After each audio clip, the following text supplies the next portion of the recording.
Hello, this is Omega Rider 1. Today we're going to be doing a review of Tengen Toppa Gurren Lagann. Yes, Gainax's recent addition to the the long-standing mech genre, among many other additions, including Evangelion and the like. But I would like to put out a few words first. Gurren Lagann is a very important animation piece of Japanese animation for a few reasons. One, it shows that the old style of over-the-top super robot action can still exist this late in anime history, which of course was thought to be well extinct after the introduction of Gundam. Because over the course of that show's existence, we saw a slow a gradual disappearance of actual super robot shows.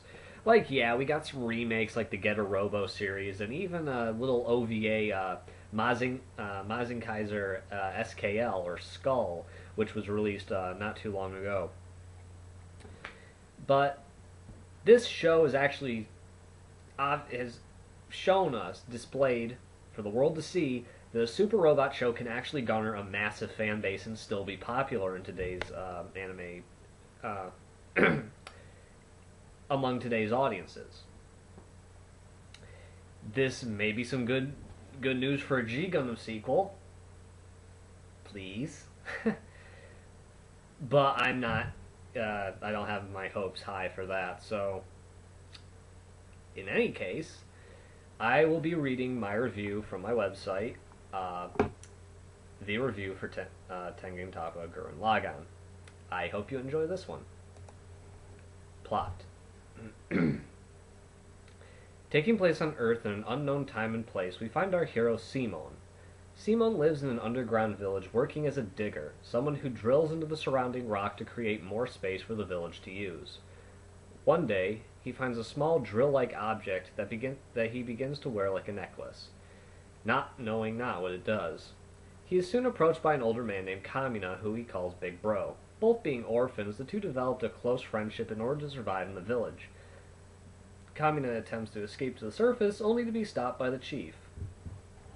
Proclaiming his father had been to the surface, Kamina vows to go there someday along with Simon. Soon after, all hell breaks loose. A giant face-like mech breaks to the top of the village and wreaks havoc. Having been fighting a busty rebel named Yoko Littner, in the process, Simon finds a smaller version of the mech, with Yoko calling it a gunman. Kamina christens it the Lagann as the three proceed to combat the giant face and make their way to the surface world. That's only a fraction of the plot of Gurren Lagann, but before I proceed, I must say that the entire premise of the show, even when compared to other mech shows, is stupid. There is no other way I can describe such a clusterfuck of random shit thrown together. The sheer randomness and combinations of different anime genres simply doesn't work at certain points. However, I must give the show respect in terms of emotional content. When the story wishes to be serious, it truly is, with all the emotional content of other shows I've reviewed. All I could say is that I wish Gurren Lagann had simply been what it was supposed to be, a Gar Super Robot title, not a Gar Super Robot ecchi slapstick comedy harem title, and that's only a minor exaggeration. Of course, the stupid part I did take from Jesu Otaku, who of course I saw the review of hers beforehand before actually getting into the show and wiping my preconceptions due to that review clean. But I actually agree with her on that point. The story is very, very stupid at some points, where you just have to sit there and go, what? So, due to this, I give the story of Gurren Lagann a 14.5 out of 20. Yes, I'm bringing decimals into this. Na-na-na-na. Characters. One of the surprising aspects of Gurren Lagann is the cast.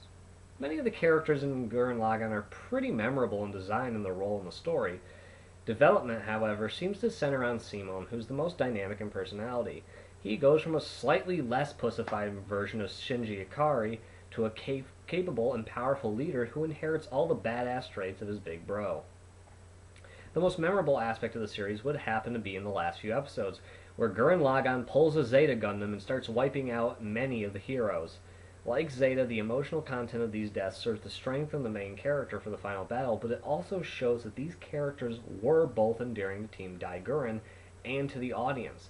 The fact that you feel something for all these people who died is evidence to the fact that they had become enduring characters. And their deaths show that. So, I give the characters a 10 out of 10. Art and animation. Gurren Lagann took a unique approach to the art style in the series. The director wanted to make fun of how most anime titles dropped in animation quality by doing it as soon as possible. However, this just comes off as sloppy and unneeded. Though many of the fight scenes look fantastic, this idea permeates several battles where characters in the mechs look like they were in rough sketches. Hell, Lord Genome's design always appears this way, and it becomes really distracting. Though most of the time Gurren Lagann seems to avoid this, every time it happens, I not only notice it, but the fact that they do it intentionally is bothering. But finally, while most of the Gurren Lagann-based mechs look amazing, it's rare to find good-looking designs from the enemy or even other allied mechs either, excluding a few of the boss mechs, which I did like somewhat. But on average, most of them are crap. So I give the art and animation a 1.5 out of 5. Music. The official soundtrack of Gurren Lagann is pretty impressive to say the least, filled with many different genres of music, ranging from rock, orchestral, and a pseudo-rap style that, while having poor lyrics, lends a good beat to the songs it's included in. Most of the BGM track is orchestral, though, and sounds fine without an off-color song. The opening is pretty good and catchy to say the least, but I'm glad I never had to listen to the ending themes while watching the series. I had to listen to them on YouTube just to get an idea, and damn are they bad. Can't blame my musical taste for shitty lyrics. Oh dear God. A 4 out of 5. Voice acting. Another all-star cast. Every character was cast well for the person they played. However, fellow reviewer Jess Otaku had a point when she said that Kamina in English didn't have as much energy as his Japanese counterpart. Kyle Hebert may not have been the best choice for Kamina in English as a match, but his voice did seem to match the brotherly, understanding Kamina that was also seen throughout Gurren Lagann. Otherwise, Yuri Lowenthal as Simon seemed very appropriate as he manages to capture the young but vibrant character of Simon from episode 1 to episode 27. Familiar faces include Michelle Ruff, Ruki Akuchiki as Yoko Littner, Johnny Young Bosch, doing need to list roles, as Michael McCanny, Ryukin Ishida and Charles Z. Britannia as Rasio Adai, Stephen Blum, Orochimaru, Spike Spiegel, Zabuza Momochi, etc., as Leron Littner, and Jameson Price, Lubu, Yasutora Chad Sato, and Bob Mikahara, among others, as Lord Genome. And of course, this is only a fraction of the total cast. I give the voice acting a 10 out of 10.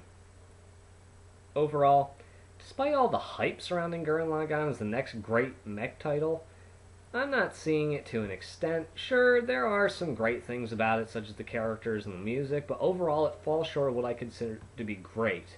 However, it's not a bad title, and I do recommend it. I actually recommend it a lot more than I do some other titles that I actually like myself.